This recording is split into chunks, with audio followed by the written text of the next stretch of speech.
La psicología transgeneracional es una nueva disciplina, es una nueva carrera, es una carrera mexicana que diseñé basada en todo el conocimiento que hay de lo transgeneracional y del trauma transgeneracional.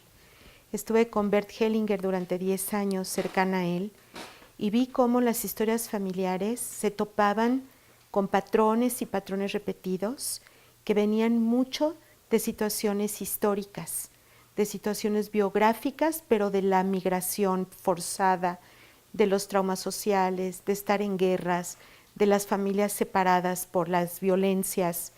Entonces diseñé la psicología transgeneracional que hace un diálogo entre la sociología y la psicología y parte de un concepto de ser humano sociopsicológico más que psicosocial. Trabajamos con patrones repetidos. ¿Cuál es la diferencia? En lo psicosocial, la fuerza la tiene el individuo y es como un pensamiento donde el ser humano tiene recursos, tiene posibilidades y en muchos de los problemas que tenemos es así. Pero yo trabajo en donde la voluntad está secuestrada, donde tratas de hacer las cosas y no salen, donde tratas de salir del problema y no puedes, donde quieres resolver y te metes en un problema más grande, o donde eliges todo el tiempo personas similares que lo único que van a hacer es repetir un patrón de diferentes maneras. Entonces, yo trabajo donde lo social determina tu vida y donde tú no estás en fuerza, en fortaleza y en conocimiento consciente como para transformarlo. Entonces, donde hay un patrón, donde hay sistemas que te están tomando las decisiones más importantes, te toman la decisión de cómo resolver un problema familiar separándote, por ejemplo, ¿no? He trabajado en mi historia con este enfoque de constelaciones psicohistóricas. Con Bert Hellinger aprendí muy bien y pegada a él las constelaciones familiares y después él entró mucho más en un campo más psicoespiritual. Yo me dediqué a ver qué pasaba con las historias de vida cuando venían del trauma social. Entonces trabajé con sobrevivientes de la guerrilla en Guerrero, trabajé con hijos y nietos de nazis que llegaron a mi consulta que yo no lo sabía y me fui enterando después al ver los síntomas. He trabajado también con personas que participaron en la guerrilla en Nicaragua, con mujeres y hombres que fueron víctimas de violencia y que los vi como migrantes ilegales en Washington, refugiados con un grupo de organizaciones civiles. Tengo mucha experiencia en el campo social y en ver las consecuencias a través del tiempo de las violencias sociales. Entonces, sí marcan las violencias sociales y por eso cuando les digo que el trabajar con la perspectiva de la psicología transgeneracional te hace una persona mucho más consciente en lo social de las consecuencias a largo plazo, ¿no? De la violencia. Para la gente que participa en la guerra, para los políticos de la guerra termina cuando la paz se firma. Para los soldados, termina cuando pueden terminar de enterrar a sus muertos y para algunos de ellos nunca. Para las personas y las familias que perdieron a tanta gente de manera injusta a través de la violencia social, la guerra no termina. La guerra pasa de una generación a otra de diferentes maneras y a través de los silencios, los duelos abiertos, las cosas que nunca se dijeron. Y cuando te digo de lo sociopsicológico es porque aparte de, por supuesto, tener como teóricos a Bert Hellinger y a Anne Schutzenberger y a Borzomej Nagy, está también Maurice Halbach, que habla de que hay memorias que tienen que ver con la conciencia histórica, ¿no? Que tienen que ver con estas memorias colectivas históricas que no tienen tiempo, ni espacio, ni dueño. Viven a través del tiempo y Maurice Halbach es uno de los representantes de la Escuela de Frankfurt en Francia y murió en manos de los nazis, por cierto, en los brazos de Jorge Semprún. Entonces sus teorías fueron hechas antes de la guerra y habla de estas, no tiene nada que ver con Jung, habla de estas memorias que pasan a través de las generaciones y que se van a través de los silencios, no a través de lo hablado. Entonces, no es necesariamente lo interaccional que un hijo o un padre lo vivió y se lo pasa al nieto o al hijo con el que vive, sino puede ser que estas memorias le hayan sucedido, se hayan grabado o las haya padecido el abuelo, el hijo las sobrevive con mucha fuerza y es el nieto el que con sus conductas está hablando de esta historia. Que mi manera de responder al mundo es a través del nunca jamás. O sea, imagínate que fui con mi padre a Auschwitz y yo tenía una nenita de 6 años. Y cuando regresé de ese viaje, decía yo, ¿cómo le digo a mi hija que la humanidad falló? ¿Cómo se lo digo? Además, todo mi trabajo en este país ha estado orientado hacia al nunca jamás, que nunca jamás le pase a nadie. Mi papá no solo fue sobreviviente del Holocausto, antes de eso fue un niño pobre que no tenía dónde comer, comía en los comedores generales. Entonces, mi trabajo siempre ha estado orientado con proyectos sociales. Entonces, tengo un proyecto muy grande para el que ingresé dinero de la Fundación MacArthur, de UNICEF, de PATH, un proyecto gigantesco antes de dedicarme a las constelaciones, que era crear una radionovela donde tuve grandes guionistas y grandes actores que después fueron muy famosos, como Roberto Sosa, es una de las voces de esa radionovela cuando él era jovencito. Y en esa radionovela es para evitar muertes en madres que no están alfabetizadas y viven lejos de la ciudad, donde no van a tener recursos económicos ni recursos de vías hacia los centros de salud, y era para sacar la información que puede ayudar a salvar vidas de los consultorios, información que tenían los médicos y que puede transitar a través de la radio. Hicimos 52 capítulos, me tardé 4 años en eso, busqué financiamientos, casi fueron, no sé si 350,000 o 400,000 dólares, que todo se fue en el proyecto, se estuvo transmitiendo, luego hice manuales de educación para la salud a distancia, lo compraron DIF de diferentes lugares, diferentes estados, población, también el Consejo de Población de diferentes estados. Entonces he estado dedicada con mi vida a eso, al nunca jamás, pero no nada más en el tema judaico, sino en el tema humano, ¿no? Hice todo mi trabajo de los programas académicos que tengo, tienen atrás transversalmente 3 conceptos que corren a lo largo de todo, 3 ejes transversales más que conceptos: la deconstrucción del prejuicio, la no discriminación y las consecuencias a largo plazo de la violencia para evitarlos. Entonces, todos los programas académicos traen atrás temas de educación para la paz, pero mucho más en términos de conciencia para la paz, mucho más en términos de conciencia. Entonces teníamos discusiones en la Secretaría de Educación Pública acerca de mis programas académicos, porque me decían, ¿por qué no concentras todo lo de educación para la paz o los temas de violencia en un semestre o en un trimestre? ¿Por qué los tienes a lo largo de los 2 años? Le dije, porque eso quiero, porque nosotros tenemos a lo largo de 2 años demostrar las diferentes caras de la violencia, cómo toman forma, cómo se incrustan en la vida, cómo se reproducen, ¿no? Y imagínate poder, ese es mi grano de arena, a través de la psicología transgeneracional, poder hacer profesionistas conscientes de las consecuencias a largo plazo de la violencia. No solo eso, es además tener herramientas psicoterapéuticas para solucionarlo. para poderlo ver, para quitar las tristezas que no son mías y que vienen de las historias familiares. Entonces, imagínate tener ese recurso y poder estar capacitando a personas en diferentes partes.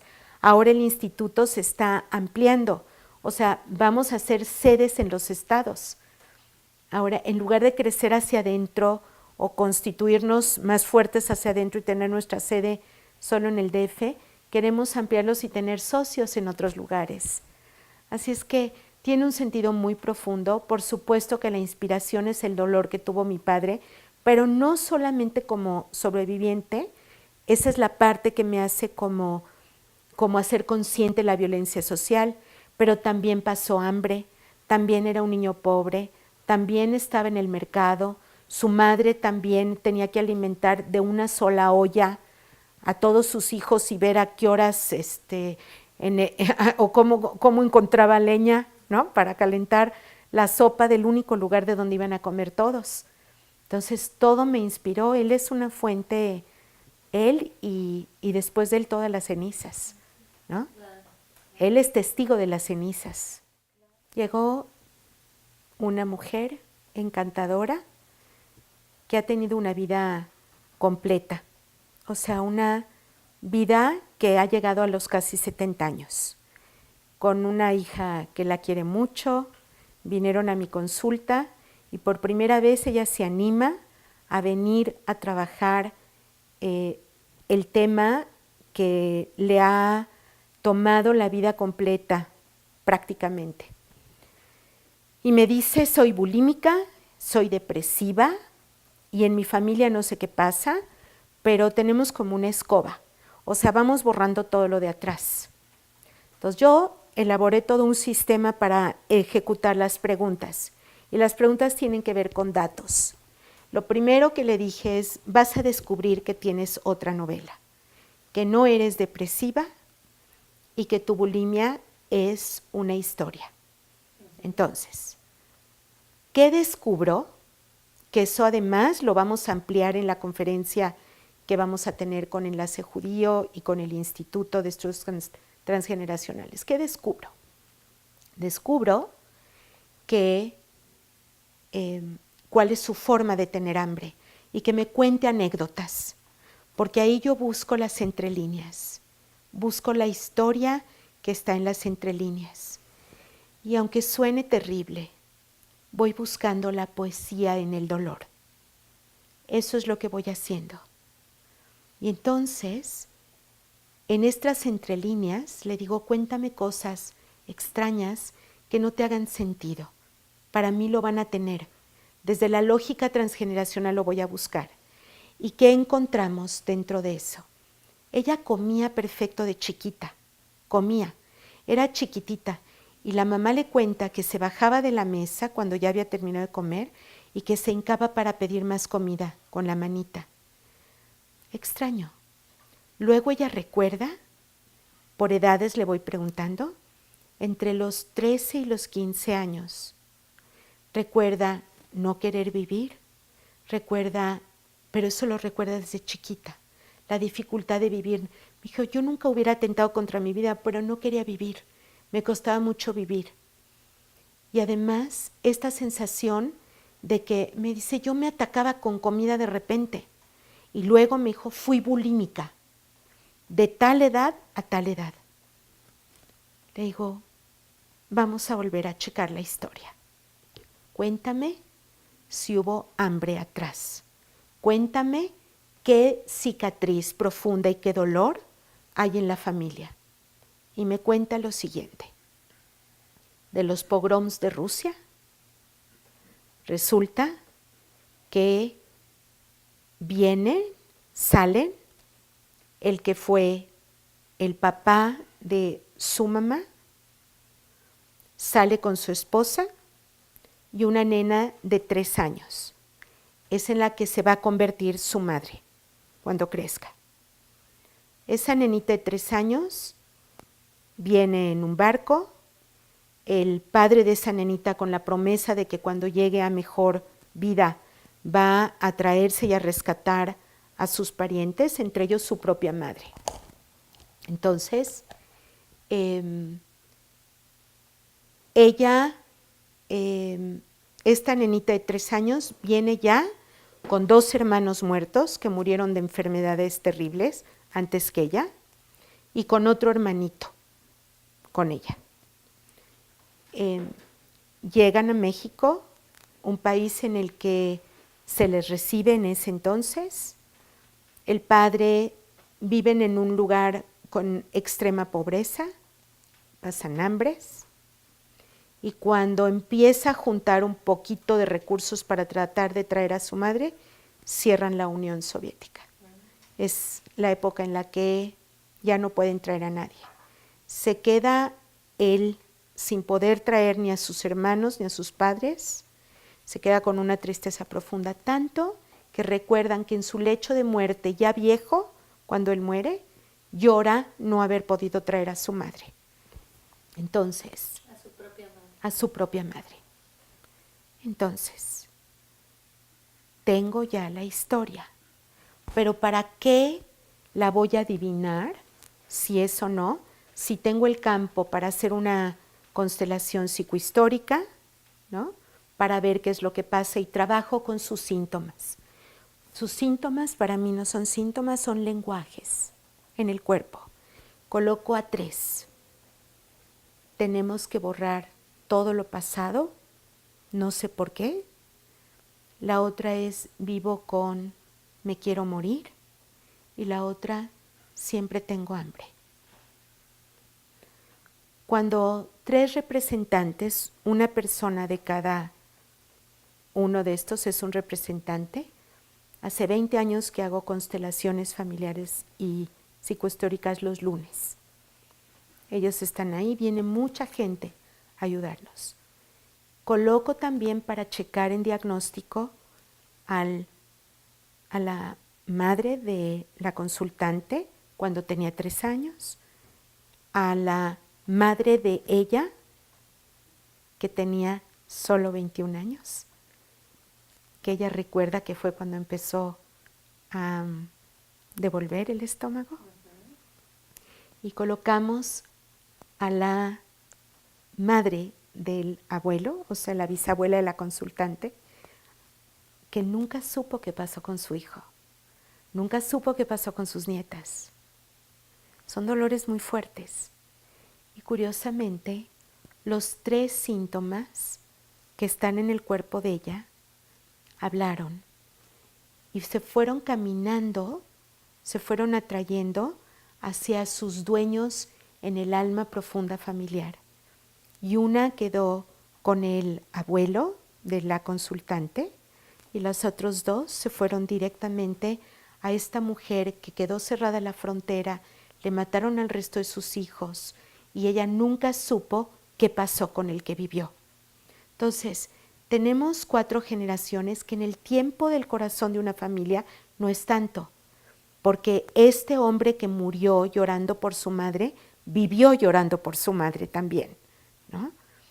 Y entonces, cuando se van para allá, le explico a ella, a la consultante, todo. Y le digo, fíjate, hemos vivido o te han tratado con un error. Tu parte más sana fue la de devolver el estómago, porque la otra parte era la que recordaba el hambre de los demás. Mira con quién se fue. El tengo hambre, tengo hambre. Se fue con esa bisabuela, ¿no? Que ahí pasaron todavía muchas cosas. Entonces, tu comer y comer y de chiquita de 3 años seguir pidiendo comida como una mendiga debajo de la mesa, esa era la parte difícil, pero era la parte que en tu cuerpo estaba contando la historia. Pero tu cuerpo, tu parte saludable, era la que devolvía el estómago, porque tu cuerpo te decía no necesito.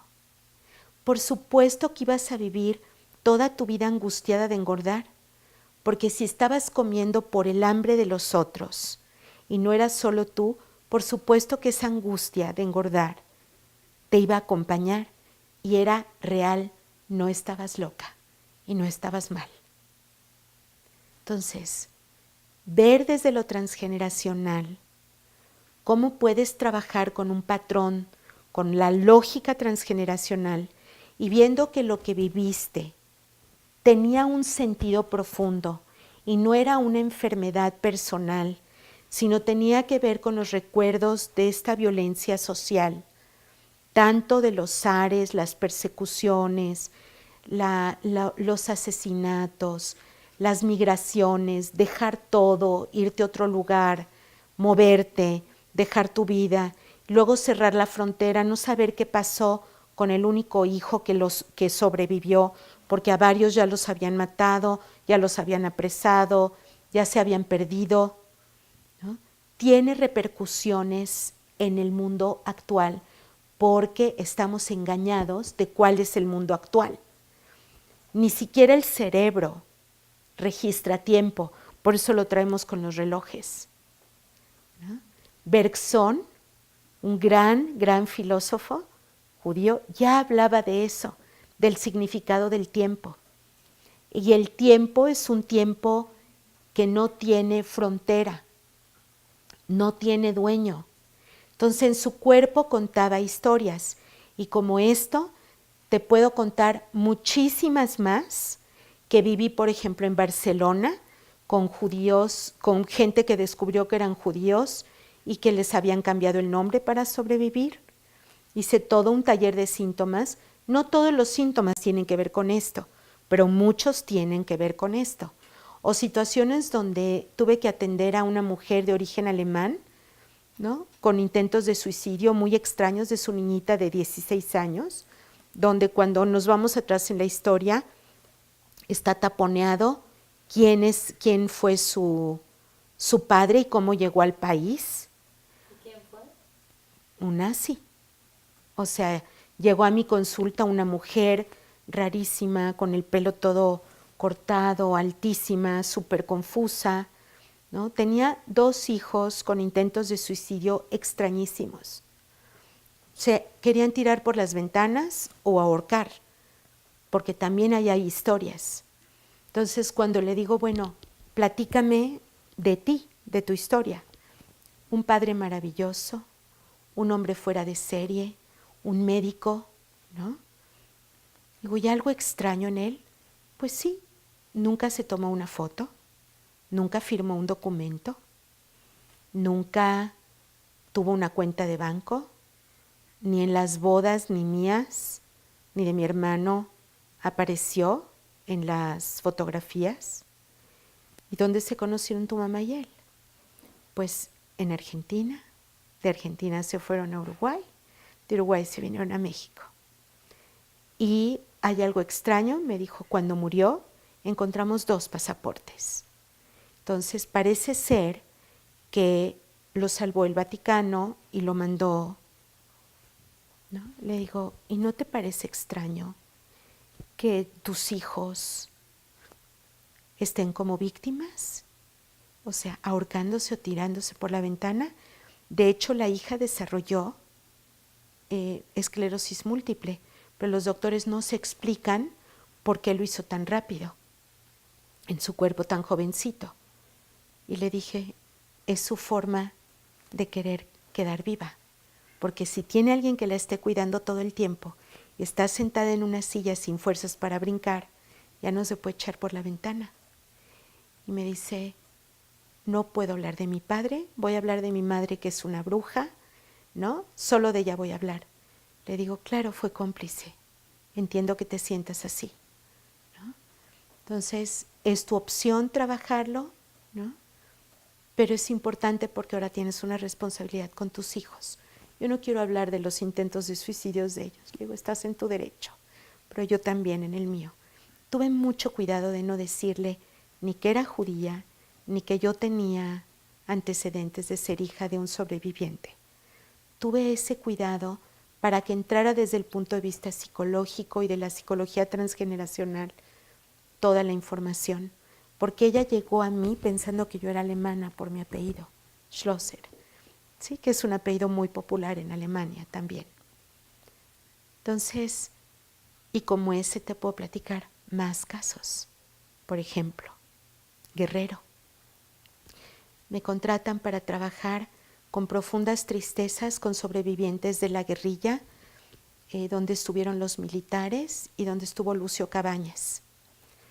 La gente había sufrido muchísimo, querían que les hicieran constelaciones, que trabajara con ellos en Atoyac. Y yo no voy a Atoyac porque ahí todavía están los fantasmas de toda la muerte, de todo lo que pasó. Me trajeron, fueron unas 40 personas a Acapulco. Los trasladaron, yo me fui para allá. Y me empezaron a contar cada uno su historia para ver qué podíamos hacer para ayudarles a mantenerse en el presente, no estar tanto en el pasado. También lo podemos trabajar a través de esta metodología. Fue muy interesante. Al tercer caso, yo me estaba cayendo de la silla, de lo fuerte que era y de las historias que contaban, ver cómo les violaron a las hijas, cómo les desaparecieron a los hijos. Claro, muchos de ellos sí habían ocultado a los guerrilleros, pero era tanta la desesperación que bueno, era un acto, es un grito de ayuda, ¿no? No de la mejor manera, pero también los militares hicieron cosas tremendas allá. A mí no me toca la parte política, me toca la parte de las consecuencias de las decisiones políticas en lo humano. Y eso es lo que a mí me mueve, ¿no? Entonces, ya cuando toca la cuarta persona, obviamente que habían acumulado mucho odio en este tiempo, y me reta, ¿no? Y me dice, ¿y usted, blanca, bien vestida, comida, ¿no? ¿Qué nos va a venir a enseñar? Digo, tienen razón. Entonces, me parece injusto que les pregunte su historia antes que contar la mía. Entonces les voy a hablar de la mía. Y les dije quién era mi padre, lo que había pasado, lo que pasó con mi familia, cómo pasó. Me tomé media hora de su tiempo. Todos estaban llorando. Se pararon a abrazarme. Le dije, ahora sí, tenemos más igualdades que diferencias.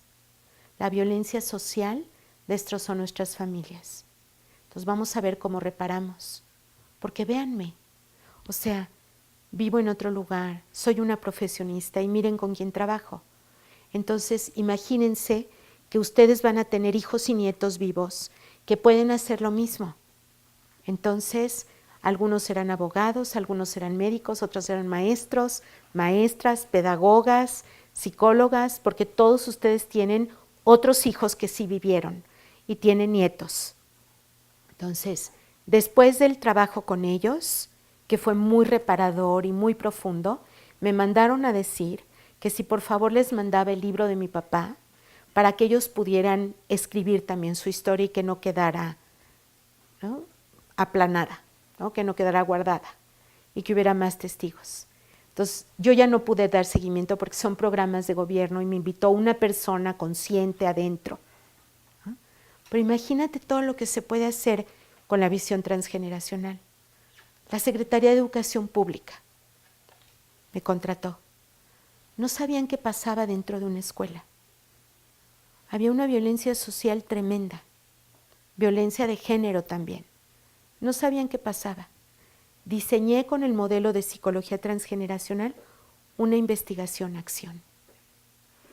Fuimos, descubrimos qué pasaba. Pudimos hablar con ellos y por lo menos pusimos un granito de arena para cómo pueden manejar desde otro lugar las violencias en las que están ellos inmersos. Pero lo más importante, 20 minutos, 25 minutos, después de que iniciamos el proceso de preguntas, de juegos, de todo, porque era como lúdico también un poco, de ver qué estaba pasando y de darles libertad y de poder hablar en el anonimato. A los 20 minutos del trabajo, ellos cobraron conciencia de que las violencias que vivieron sus abuelas, que hubieran tenido las vivas entre 80 y 90 años, 95, y las que ellos estaban viviendo ahora, eran las mismas, y que estaban nadando en su cotidianidad en 100 años de violencia. Cuando lo ves comprobado en un pizarrón, con tiempo y con espacio, tu conciencia sobre la violencia cambia. y sobre lo que puedes hacer y cuáles son tus recursos. Los trabajamos con constelaciones de salud. Es un modelo que diseñé a partir de haber sido invitada por Gunther Weber a formar parte de un grupo de investigación en síntomas en Alemania. ¿En qué año? Hace unos 7 años estuve invitada. Fuimos 7 investigadores de 7 países diferentes. Yo era la única mujer, no, era la única latina, no había una psiquiatra latina, éramos las 2.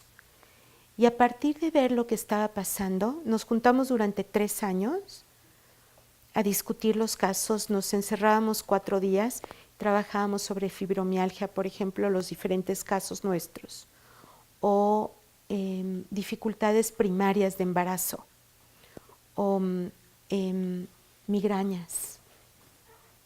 Todo lo que abres el cuerpo, si abres el cuerpo no lo encuentras. ¿No? Y yo en ese entonces viajé a Israel y empecé a pensar en el modelo de trabajo con constelaciones de salud y desarrollé entonces la metáfora del síntoma. Gracias a haber estado estos 3 años como en reflexión. Además me reunía con 2 docentes del instituto todos los miércoles a trabajar temas de salud y armábamos los mapas familiares totalmente en blanco y negro y veíamos dónde estaban las repeticiones, los patrones, cómo se daban durante 3 años todos los miércoles. Y entonces empiezo a trabajar en la metáfora del síntoma. Quiere decir que el síntoma es una historia de algo, ¿no? Y entonces te voy a dar un ejemplo cómo lo trabajé en Israel. Fui a Israel, después de estar en Alemania, por cierto, y trabajé, me organizó Michal Lior, una gran amiga, un grupo de personas que querían trabajar su historia. Y entre ellas venía una mujer que tenía una migraña atípica. Y yo le dije, no te preocupes, todas las migrañas son atípicas, solo los doctores las necesitan formar, ¿no? Pero todas las migrañas son atípicas. Y entonces me dice así, voy a salir por primera vez del país, pero mi migraña es rarísima. ¿Cómo es? Descríbemela, porque ahí yo tengo la historia. Y me dice, no me da tiempo de tomar la pastilla, no es como las otras de que te empieza con los foquitos, te va a subir, pero alcanzas a tomarte el vasodilatador. Yo no alcanzo, termino en el hospital siempre. ¿Y cómo es la tuya? Me dijo, haz de cuenta que se oyeran cristales rompiendo, me dijo, pero es un ruido espantoso, un ruido que no aguanto. Digo, platícame la historia de tu familia. Me dijo, no es necesario, mira, mi abuela materna tiene migraña y mi mamá tiene migraña, viene por ahí. Digo, pero si ya sabes y lo has trabajado, ¿por qué no se ha quitado? ¿No? Debe de haber algo más. Le dije, además, un síntoma tan grande puede venir de diferentes fuentes, no es lineal. Entonces le dije, ¿por qué no lo probamos? Entonces, yo no configuro en una persona, no le pido que sea la migraña, porque ese es el título, el apellido médico. Le digo, tú eres ese sonido terrible que está dentro de ella, que se manifiesta en tales fechas, porque empezamos a ver el ciclo, ¿no? No es siempre, empezamos a ver los ciclos. Y entonces, configuro, quiere decir que alguien lo pongo como la línea materna y alguien como la línea paterna, y eso que ella le suena. Curiosamente, se va directo a la línea paterna y nadie sabe nada, pero nuestras historias están con nosotros, están ahí. Entonces se va a la línea paterna y le digo, cuéntame la historia de tu padre. La historia es la siguiente. A los 6 años, él todavía vivía en Berlín, eran dueños de una gran botica, una botica preciosa, la más grande y la más importante, y ellos vivían, no recuerdo si en el techo o en el sótano como se acostumbraba. Viene el Kristallnacht, destrozan el negocio. Él se despierta con este ruido terrible, el padre alcanza a meterle los zapatos, envolverlo en una colcha y la familia sale. Era con lo que tenían, era la época en que podían comprar papeles. Pueden comprar los pasaportes, les dan los papeles a cambio de todo y llegan a Israel en un barco. El padre de ella de 7 años, 6, 7 años, nunca más salió. Nunca salió. Qué curioso. ¿Cómo decías que era el ruido que sentías? Como de cristal. Exacto. Un ruido estruendoso, tanto que no lo puedes sacar de la cabeza. Era una memoria histórica, una memoria colectiva, era lo que el padre ya nunca habló, era lo que el abuelo ya nunca habló. Se salvaron, quisieron hacer una vida nueva, pero la violencia social ahí quedó grabada, ¿no? Como dice Halifax, las memorias colectivas, como dice Hellinger, ¿no? Estas memorias inconscientes, ¿no?, que viajan a través del tiempo, como Ananselin Schutzenberger lo habla, como Borsomé-Guinagui lo dice en Lealtades Invisibles. Se habla teóricamente de todo esto, pero lo podemos ver a través de la metodología de las constelaciones psicohistóricas que no son familiares. O sea, a veces los problemas están generados dentro de la familia, pero aquí la familia es víctima de la violencia y probablemente sea transmisora del problema, pero no es la generadora. Entonces, esa es la diferencia de cómo trabajamos en el Instituto de Estudios Transgeneracionales, las constelaciones familiares y las constelaciones psicohistóricas, pero a través de la teoría de la psicología transgeneracional, donde se ponen en diálogo tanto teóricos, tanto antropólogos como sociólogos, como la psicología, ¿no? Y por supuesto que toda la teoría de los órdenes del amor de mi gran maestro Bert Hellinger, con el que viajé 10 años y del que aprendí muchísimo. En el curso del origen judío escondido, que estamos trabajando el Instituto de Estudios Transgeneracionales junto con Enlace Judío, vamos a descubrir cómo los síntomas se manifiestan como si fueran un testimonio del pasado.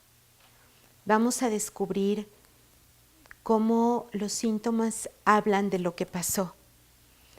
Hay una historia de un niño chiquito que tenía acidosis tubular, que es una vitamina que no pueden absorber.